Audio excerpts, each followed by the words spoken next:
Sol, anak, nandito na tatay. Dala mo sa bubong. Kumain ka na at isuot mo mamaya ang damit mong pula.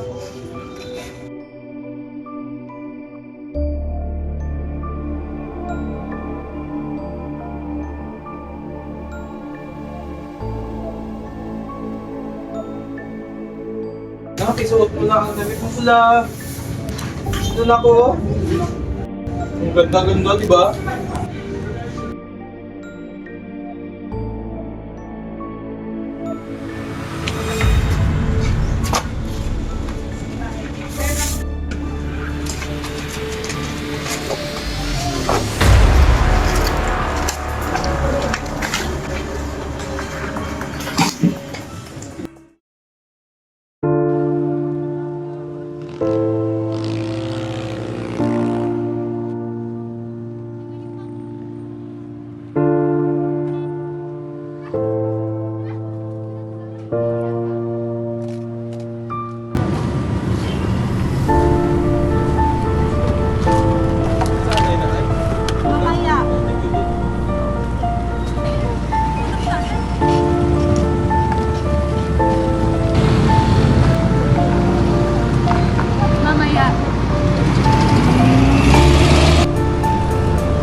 Tara na, sa paglilitis ni Mang Serapio. Oo.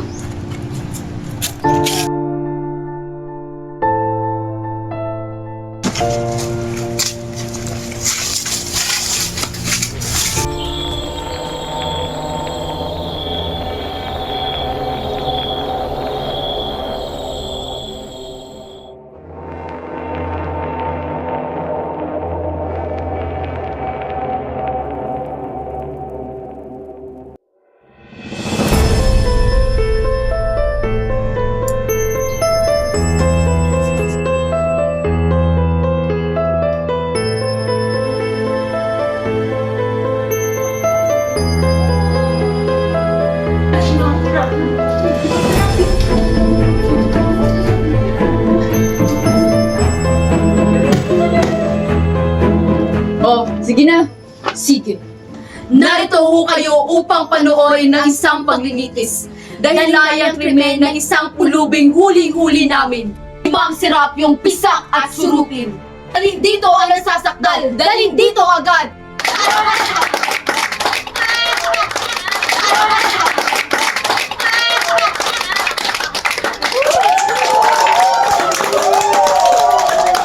Magandang gabi, Ginoo. Magandang gabi rin ho. Mga Ginoo. Silensyo! Huwag kang magsasalita habang kami nagsasalita!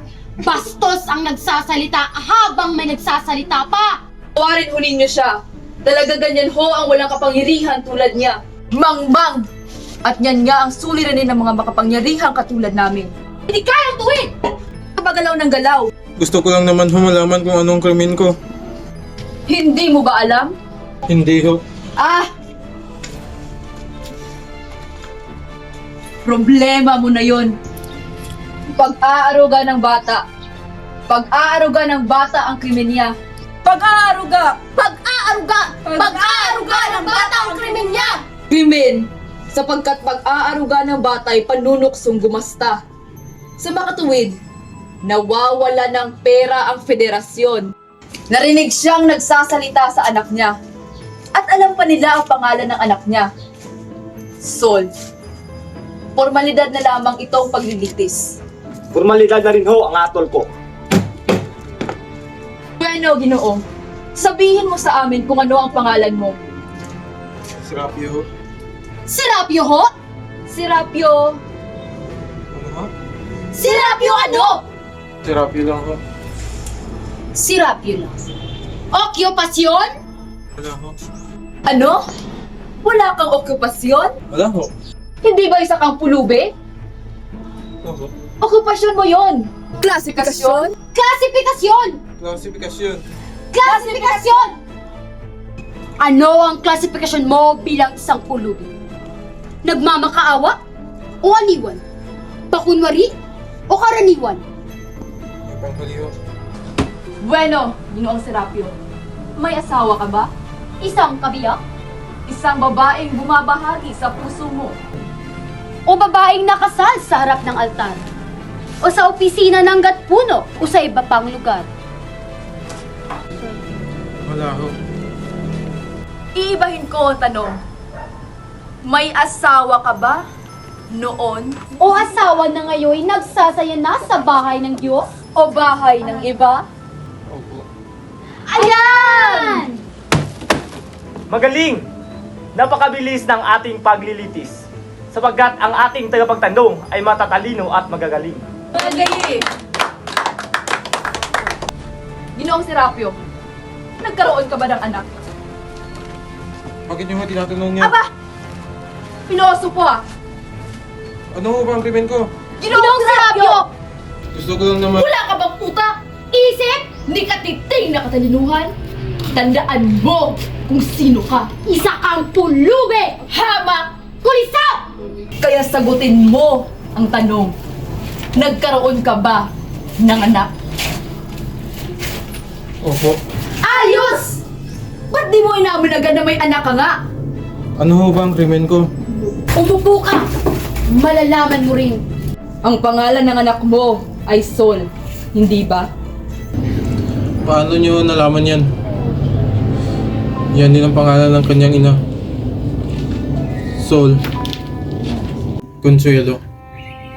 Namatay ang kanyang ina nang siya'y pinanganak. Ang aming unang anak. At namatay pa ang ina. Si Sol. Na naging larawan ng kanyang ina. Maputi. Maitim ang mata. At ang kanyang ngiti. At sana nakita niyo rin siya. Ang kanyang ngiti. Sol. Sol. Ano? Ano yung sinasabi mo? Wala ho. Huwag ka nang umarte-arte pa. Drama-drama ka pa dyan. O ano? Tapos na ba paglilitis? Oho, inamin na niya na anak nga niya yung Sol na yon. Ito ang kahon ng mga instrumentong ginagamit namin sa pagpaparusa ng mga kasapit. Kahanga-hanga talaga itong federasyon. Ubod ng karunungan at pangunawa. Sapagkat sa katotohanan ay pagkakawang gawa ang pagpaparusa. Halimbawa, ang pagpilay o ang pagpipikaya. Ipagpalagay na natin na ang kriminal ay isang bulag at siya'y nakikinabang sa kanyang pagbulag. Hindi ba't mas tataas ang kanyang kita pag siya'y pilay rin? Bulag na, pilay pa.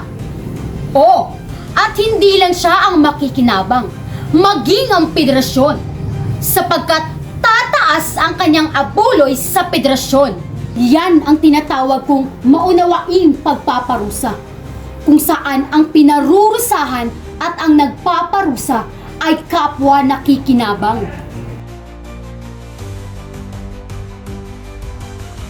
O ano? Handa ka na ba? Para saan?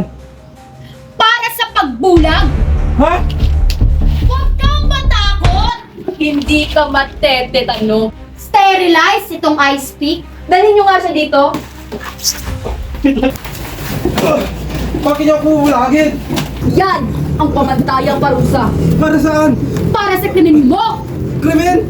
Bitiwan niyo ako, nagsisinungaling kayo. Huwag mo kaming pagbibintangan. Bitiwan niyo ako. Hawakan niyo ang kamay niya. Ang ulo niya! Hawakan niyo! Ano ba ang krimen ko? Ano ba ang krimen ko? Hawakan niyo! Hawakan niyo! Ano ba ang Okay, krimen relax ko? lang, relax. Ano bang gusto mong malaman? Ano ba ang krimen ko? Yun lang pala. Di mo sinabi agad. Ang pag-aaruga ng bata ang krimen ni Mang Serapio. Ang krimen mo, Mang Serapio. At wika pa nga sa aming aklat, Bawal mag-aruga ng bata o asawa. Ang taunang kita ay nawawalan ng pera.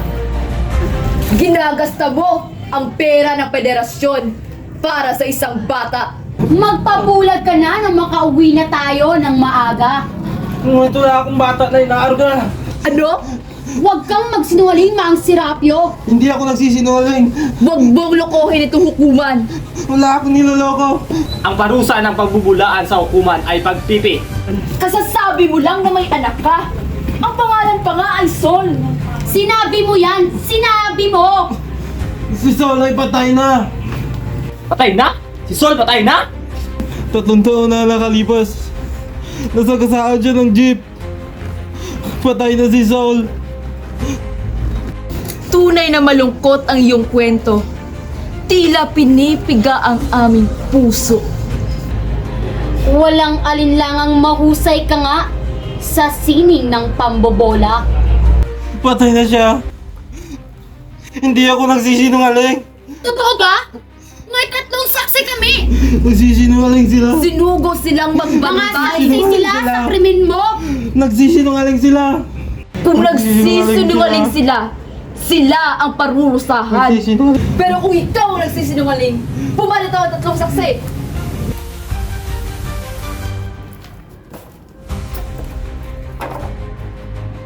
Kayo na naman? Oo, Kayo na ng parati ang nagpapabulag sa iba? Eh, ganyan talaga ang buhay. Dala lang kami ng kalinisan nitong federasyon. Mga tagapatnubay ng kabutihan nitong lipunan. Kayo ba ang unang nagsumbong ng kanyang unang krimen? oo. Buhaya! Hawakan niyo siya!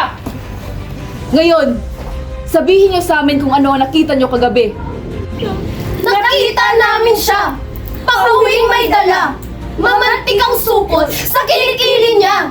At susulyap-sulyap sa kanan kaliwa! Takot sa wari ko na matagpuan siya! Sinundan namin siya hanggang sa bahay niya. Nagsitago kami't narinig namin siya. Heto na, Sol. Kumain ka na't isuot mamaya ang damit mong pula. Yan ang ba katibayan niyo? Oo, masaya na kami! Kulang na kulang yung katibayan niyo. Si Sol, ang aking buhay na anak. May nakakita ba sa aking buhay na anak? Wala. May nakakita ba sa inyo? Sa anak niya? Narinig naman namin siyang nagsasalita sa anak niya gabi-gabi. Sa buong linggong nanubo kami. At kaya namin alam na alam ang mga sinasabi niya ay sapagkat... Nagsisinungaling sila. Nagsisinungaling. Ginoong Serapio! Sapagkat gabi-gabi sa takdang oras ay naririnig namin siyang nagsasabing, Heto na, Sol, kumain ka na't isuot mamaya ang damit mong pula. At inuulit-ulit niya ito gabi-gabi. Ngunit, nakita ba rin niyo ang anak niya? Hindi. Kung nagsisinungaling kayo, mapipipi kayo! Narinig ka namin salita sa anak mo! Kung talagang buhay ang anak ko, dalhin niyo siya rito. Dudustahin niyo pa ang kanyang mga alaala. Kailangan niyo bang mangialam sa buhay ng may buhay? Kami nagpadala na, Ginoo. Kanina pa.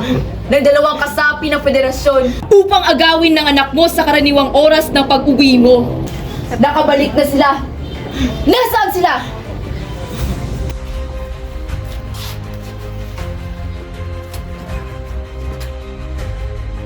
O ano? Nasaan ang bata? Wala. Anong wala? Hindi ba kayo pumunta sa bahay niya? Oo! Hindi niyo nahuli ang anak? Wala akong bata roon. Kung nagsisinungaling kayo, Wala ho kami nakita, wala ho. kundi isang baon.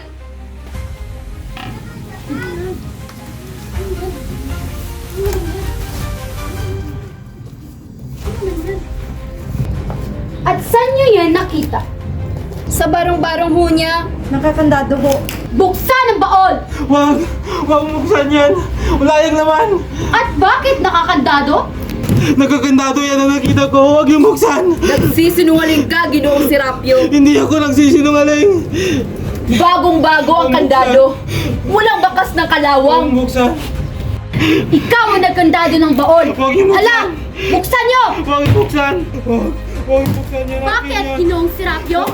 Akin yan. Huwag yung buksan. Isusubo ko yun sa mga pulis. Ibubunya ko tong federasyon na to. Hawakan niyo siya! Ibubunya ko ang pandaraya sa madla. Ipupunya ko kayong lahat! Walang makakatulong sa iyo, Ginoong Serapio. Ang mga kilos mo'y mabibigo. Mga hiyaw mo'y di maririnig. Walang papansin sa iyo. Dumahin ka pa. At bukas makalawa. At ang magamong katawan ay makikita sa mga itim na bulaklak ng Pasig. Tandaan niyo yan. May 40 pesos kayong binabayaran sa federasyon araw-araw. At kung hindi, kung kayo'y nakakakita, pipitasin namin ang inyong mga mata. At kung kayo'y nakakasalita, puputulin namin ang inyong mga dila. At kung kayo'y nakakalakad, babasagin namin ang inyong mga buto. Malungkot ang buhay sa federasyong ito. At kamatayan lamang ang makapagliligtas sa inyo. Buksan ang baul! Huwag niyo buksan! Huwag niyo buksan!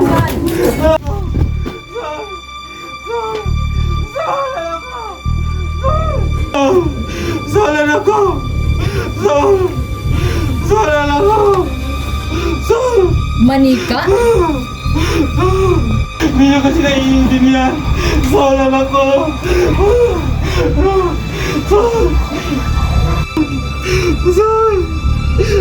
Ah! Si Sol!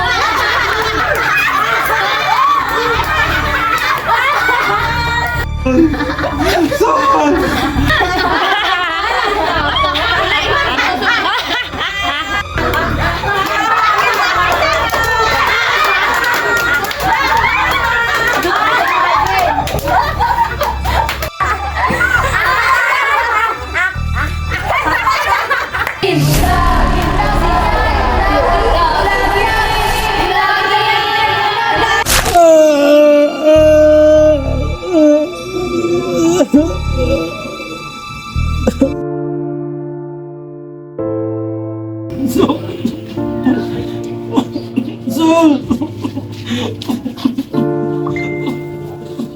Sol!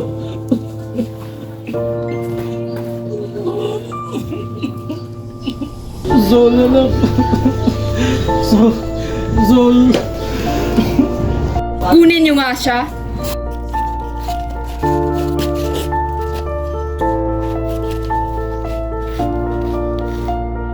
Nadala na lang ang mga paglilitis. Oo nga ho, di tulad ng dati. Kailan ba ang susunod? Sa Marso pa ho. Tagal pa.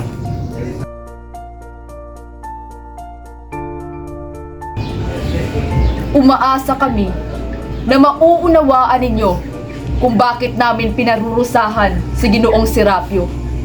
Tinuturuan niya ang mga kasapi na magkaroon ng pangarap na di naman matutupad at dadagdag lamang sa kanilang lumbay. Ang ginawa niya ay nakasisira sa mga kasapi nitong federasyon. Ang anumang federasyon ay nangangailangan ng kaayusan ng mga batas. Ang maninira nitong kaayusan ay mapanganib. Ang ginagawa ni Mang Serapio'y salungat sa aming batas. Ang ginawa niya ay pulos mali siya.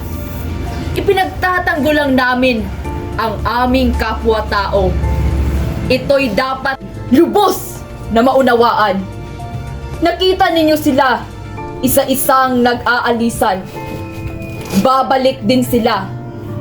Babalik. Marahil ay ibiniti na nga ni Mang Serapio sa harap namin ang susi sa aming piitan. Ngunit napakahirap hiwain ng sarilit ilantad sa pag-ibig.